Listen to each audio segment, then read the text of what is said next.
నీకు తెలియదే ఉంది బాబాయ్. మన అమ్మాయి ఎంత అందగత్తో ఏం చదువుకుందో మనకు బాగా తెలుసు. కాకి పిల్ల కాకి ముద్దైనా అవతలవాడు పిల్ల నవనవలాడుతుండాలని ఆశుభూష్ అంటూ ఇంగ్లీష్ అది కాస్త మాట్లాడాలని అనుకుంటాడుగా. వాడు అనుకున్నా అనుకోకపోయినా నీకు మాత్రం అలాంటి పిల్లని చేసుకోవాలంటే నాకు అర్థమైపోయింది అబ్బాయి. రాలేవాడు బాబాయ్. ఈ ఉపన్యాసాలకేం గానీ అసలు విషయం ఏమిటో చెప్పు.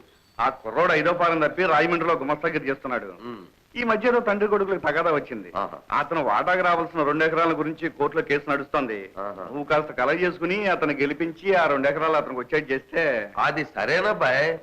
ఈ సంబంధం విషయంలో కట్నాలు కానుకలు ఏమైనా ఉన్నాయా, లేకపోతే పిల్లని ఊరికే ముడెట్టేసి పంపించేయడమేనా? నువ్వు బాలేవాడు బాబాయ్.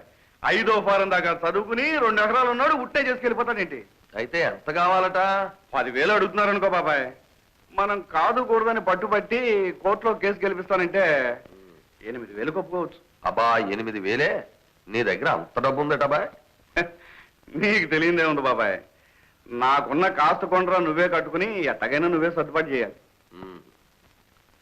చెల్లెల కోసం ఉన్నదంతా త్యాగం చేసేసి చిప్ప చేత పట్టుకుని బైరాగిలా ఊరిమే పడతానంటావు.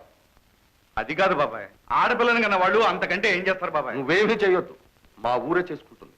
ఒరేయ్ శారద మల్లె పువ్వురా, చెట్టు నరికిస్తావా పువ్వు కోసుకుంటాననే వాడికి కాదురా అలాంటి దేవతని ఇవ్వాల్సింది. సరే నాకే ఆ పిల్లేదో దేవతని ఎవరైనా కళ్ళకద్దు కట్టేసుకుంటారని ఆశపడుతున్నావు బాబాయ్. ఇలాగే నేను తెచ్చిన ప్రతి సంబంధానికి వంకలు పెట్టు కూర్చో. ఆఖరికి దాని పెళ్లి విషయంలో నేనే పొరపాటు చేశానని నువ్వే బాధపడతావు. తర్వాత నీ ఇష్టం. సరే ఆ బాధైనా భరిస్తాను కానీ నీ ఇష్టం వచ్చిన సన్యాసం తెచ్చి కట్టబెట్టేస్తే మాత్రం నేను ఒప్పుకోను. ఇవిలోకంత అదే పెద్ద డాక్టర్.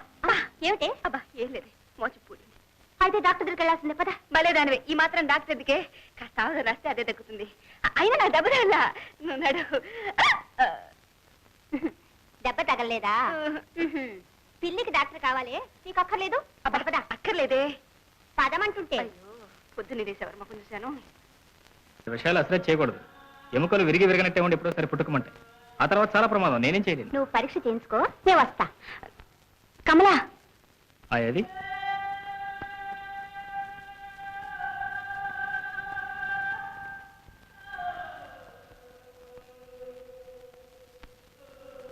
చూడండి. దెబ్బ ఇక్కడ కాదండి, కాలికి.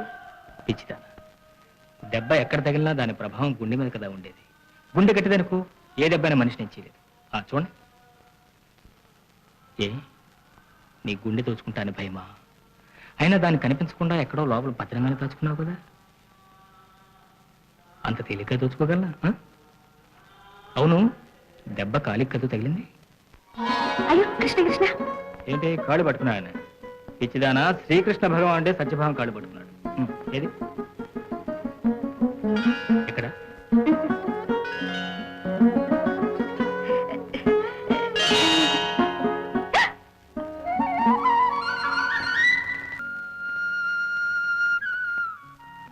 అయ్యా బాబోయ్, ఎవరు శారదక్క? ఇంతకెలా వచ్చేసావు? ఈవేళ ముక్కోటి ఏకాదశి కదూ, నీ ప్రసాదం ఇద్దామని వచ్చా. ఇవాళ ముక్కోటే కదా శాఖ, బతికించావు. అయితే ఇలా డాక్టర్ గారికి ఉపోషం పెట్టేస్తాను. ఆయనకు పుణ్యం వస్తుంది, నాకు ఈ తిట్లు తప్పుతాయి. తిట్లా? ఎందుకు తిట్లు? ఎందుకేంటక్క, ఈ వంట పాత్రలో ఏదో కల్తీ ఉన్నట్టుంది. ఇందులో ఏది వండినా తుమ్మ బంక వాసన, పచ్చి తేగల రుచి తప్ప ఇందులో ఏది వండినా బాగుంటుంది లేదక్క. ఈ వంట పాత్ర లోపం ఉందని తెలియక నా వంటలో ఏదో తప్పుందని తెగ తిట్టేస్తున్నారక్క. నీ వంట, ఈ వంటిల్లు, ఈ వంట పాత్రలు, అయ్యో అయ్యో. సరే గాని నువ్వేం వంట చేయక్కర్లేదు, నేను మా ఇంటి నుంచి పట్టుకొస్తాను. అయ్యా బాబోయ్, అట్టాగైతే చచ్చి నీ కడుపును పుట్టేను. పాపం.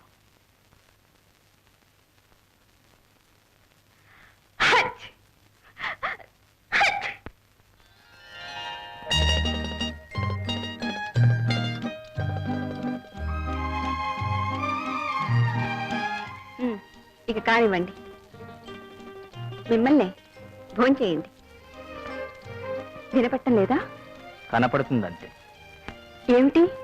2 విశాలమైన నేత్రాలు, వాటి మధ్యలో ఒక కోటేరు లాంటి ఎత్తైన ముక్కు, దానికి ఇరుప్రక్కల తెల్లటి నున్నటి బొగ్గ. కొత్త ఉంది, అవి అందరికీ ఉంటాయి. ఉంటే మాత్రం అవి మమ్మల్ని చూడండి అని పిలవద్దు. ఏమండి, మీరు ముందు అన్నం తింటారా, లేక ఇలాగ మాట్లాడుతూ కూర్చుంటారా? మాట్లాడుతూనే కూర్చుంటారు. నేను ఇలా ఎదురుగా కూర్చోబెట్టుకుని సంవత్సరాల తరబడి మునీశ్వరుడిలా చుట్టూ పుట్టలు పెరిగే వరకు మాట్లాడుతూనే కూర్చుంటాను. ఎక్కడికి మా ఇంటికి. వెళ్ళవు. నువ్వు అలా అంటావే గాని వెళ్ళలేవు. అది మహాపాపం అని నీకు తెలుసు. అది కాదండి, ఇంట్లో చాలా పని ఉంది. అయితే వెళ్ళు. నీతో పాటే వీటిని కూడా తీసుకెళ్ళు.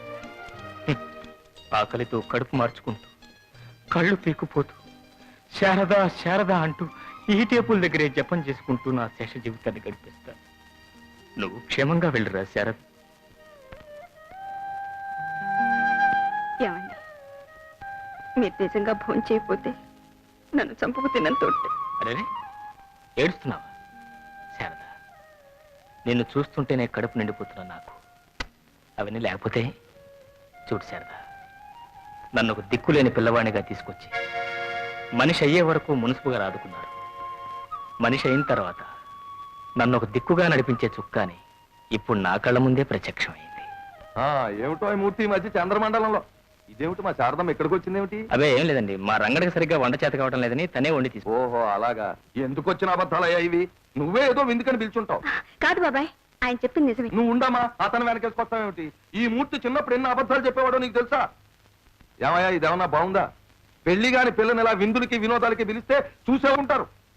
ఒకవేళ అతను పిలిచాడే అనుకో, బిరబిరా వచ్చేయడమే. ఆయన తప్పేం లేదు బాబాయ్. ఆ, పాపం వేళకి పాలకి సరిగ్గా అన్నం ఉండటం లేదని నేనే. వండి తీసుకొచ్చావు.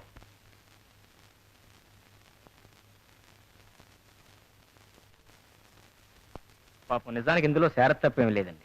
ఏమిటయ్యా ఈ తప్పుల దండకం? ఆవిడ తప్పు లేదని నువ్వు, నీ తప్పు లేదని ఆవిడ, అయితే నా తప్పు అంటావా? అంత మాట అనగలనా చెప్ప? అనేవయ్యా తప్పు లేదు.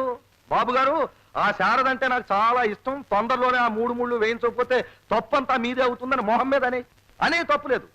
బాబు గారు, నా మనసులో ఉన్న మాట మీరే చెప్పారు. తప్పో ఒప్పో అదే నా నిర్ణయం. ఇదిగో మూర్తి, ఇలాంటి నిర్ణయాలు ఆవేశంలో చేసుకోకూడదు. బాగా ఆలోచించుకున్నావా? నువ్వేమో డాక్టర్వి, ఆ శారద నాకు తెలుసు బాబు గారు. పల్లెటూరిది, అమాయకురాలు, చదువులేంది. అయినా వీటన్నిటిని మించిన చల్లని మనసు కలిగి. ఇంతకన్నా ఎవరు మాత్రం ఏం కోరుకుంటారు బాబు గారు? అయితే శారదం చేసుకుంటాను. ఓ, బాబాయ్ కోపడ్డాడంటే తప్పే ఉంది. అయినా అతను ఎవరో మనకి ఏమవుతాడో నువ్వు వండి తీసుకెళ్ళావే. అది అబ్బాయి అలా గట్టిగా అడగరా. కూర్చో బాబాయ్. నువ్వు వెళ్ళకు, ఉండమ్మా. అన్నయ్య కూడా కోపడ్డాళ్లే, ఇక తీసుకెళ్ళను. మరి అతను భోజనం ఏం చేయను మరి? నువ్వు పని చేస్తావా? అతని చేత 3 ముళ్ళు ఏం చేసుకో. బాబాయ్ నువ్వు నోరు ముయ్యరా. కృష్ణమూర్తికి ఏమిట్రా తక్కువ? చెయ్యొంకరా కాలొంకరా. అది కాదు బాబాయ్, కయ్యానికైనా వియ్యానికైనా. ఒరేయ్, వియ్యానికైతే సరిపోతాడు, ఇక కయ్యానికంటావా? అది మన శారదమ్మ తెలుసుకోవాలి. ఏమమ్మా? ఏమిటి బాబాయ్ నువ్వు అనేది? ఈ పల్లెటూరు పిల్లకి అంత పెద్ద చదువు చదువుకున్న డాక్టర్. ఒరే కేశవ, పెళ్లిళ్ళు మనం చేస్తే జరిగేవి కావురా. భగవంతుడు ఎప్పుడో రాసి పెట్టేసి ఉంటాడు.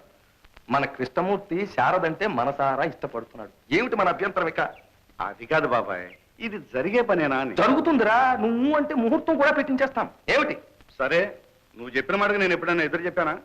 నువ్వు మీ అమ్మాయి ఇష్టపడితే మధ్య నాదే అభ్యంతరం.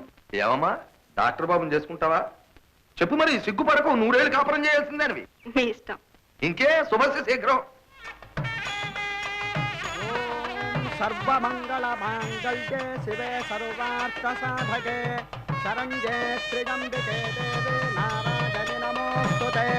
మాంగళ్యం తంతునా నేనా మమ జీవన హేతునా కంఠే బధ్నామి శుభగే త్వం జీవ శరదాం శతం. మాంగళ్య